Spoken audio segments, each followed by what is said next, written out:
Hi guys, this is gsno.com and I'm here with the unboxing of the OPPO Reno10 5G. It debuted this summer and it's supposed to be a sort of portrait master on account of having a high-performing telephoto camera which takes gorgeous portraits. Now the phone itself is pretty much a work of art and you can see it here with this beautiful backside. Now we're dealing here with a handset which has an AI portrait camera, a generous one for that matter, and also a flagship looking design, even though it's supposed to be a high mid-range device. Now the price for the basic OPPO Reno10, not the Pro one, is around $450. With a bit of luck you can find it for $400. Some of the core selling points: the AMOLED screen with narrow bezels, and also the telephoto 2x optical zoom back camera plus a 64 megapixel main shooter with a lot of promise. 32 megapixel camera at the front side also with some promise, especially since you're filming in 60 frames per second. And a high performing CPU inside, so much so that it's even higher performing than the Pro version. At least that's my opinion, and the benchmarks probably also tell the same story. It runs on ColorOS on top of Android 13, and let's see what's inside the box. Starting with this little extra box here. I have to say I expected a case, but we're not getting one, so yeah. Okay, and just as a quick reminder to check the CPU I mentioned before in the About Device section. It's a MediaTek Dimensity 7050, the same one you saw on the Realme 11 Pro devices. Okay, so safety guide, key to access the slots, quick guide, and another safety guide. Okay, so slots means micro SD and nano SIM.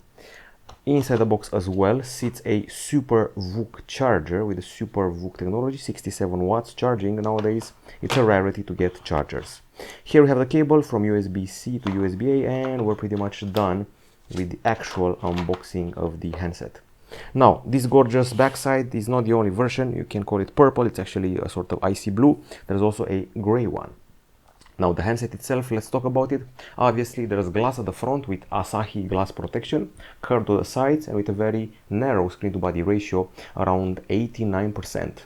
And also at the same time with curved edges. At the backside you would expect glass, and as far as I know there should be glass at the back, but we do have a plastic frame, pretty grippy by the way.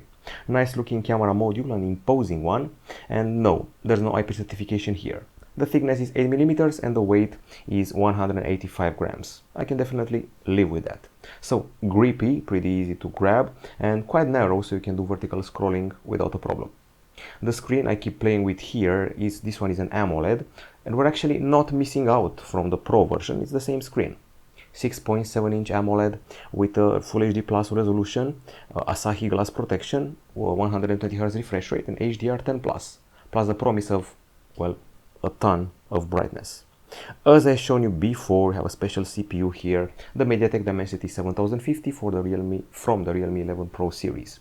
We have 8 gigs of RAM, which can be expanded by up to an extra 8, and 128 or 256 gigabytes of storage, which can also be expanded with a micro SD. The battery is a 5000 mAh unit with 67 watt charging, and also there is a reverse wired charging here. We have stereo speakers, one at the bottom and one at the top side. I'm guessing it's either this one here or the earpiece, although I would bet on these two extra holes at the top side. Aside from that, usual features, well, minus wireless charging, minus audio jack. We do have an under-display optical fingerprint scanner here, but I actually opted for the face unlock, well, to unlock it faster in case I see something interesting to photograph, if I'm being totally honest with you. There's Wi-Fi 6, Bluetooth 5.3, GPS, GLONASS, Galileo, BDS, QZSS, NFC, and an USB-C 2.0 port at the bottom. Believe it or not, infrared is also here to control your TV set. This punch hole in the screen hosts a 32 megapixel camera, without the bells and whistles of the Pro version, which means without autofocus, without the extra white pixel. At the backside there's a main 64 megapixel shooter, and it has a generous aperture f1.7 and face detection autofocus. Then we have the 32 megapixel telephoto camera with 2x optical zoom and portrait features, and finally the 8 megapixel ultra wide camera only with fixed focus, so no macro here. The camera UI is, I would say, decently generous, as you can see for yourself here. There are features which are famous for the Reno series. I'm going to skip straight to the portrait, that's where it's at. They're here, so AR color portrait, bokeh, flare, and a bunch of extra filters to play with. People definitely love them. Retouch is basically beautification, and the more section includes the likes of panorama, dual view.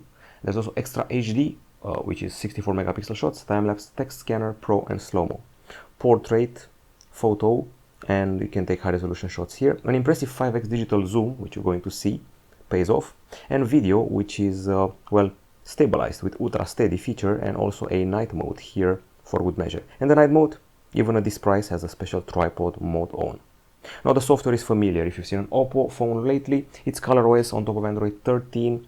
We have the news feed here, and as usual there's a lot of customization which happens like this, especially when it comes to the icons. The iconography is always well customized by OPPO. We have an always on display and themes to play with, and also various styles, customizability and more. Okay, gamers, we have this area here with a performance mode, gaming tools panel, game captures, and you can manage your games. Aside from that, there's also this phone manager,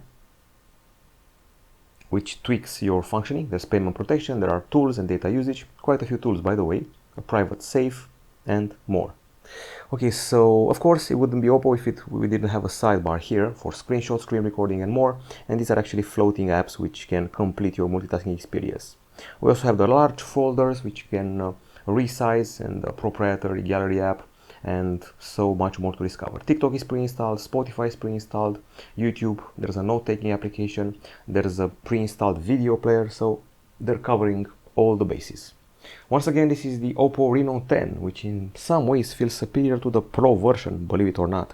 So yeah, we're going to test it, install some games, play them and see what happens, because the CPU promises quite a bit.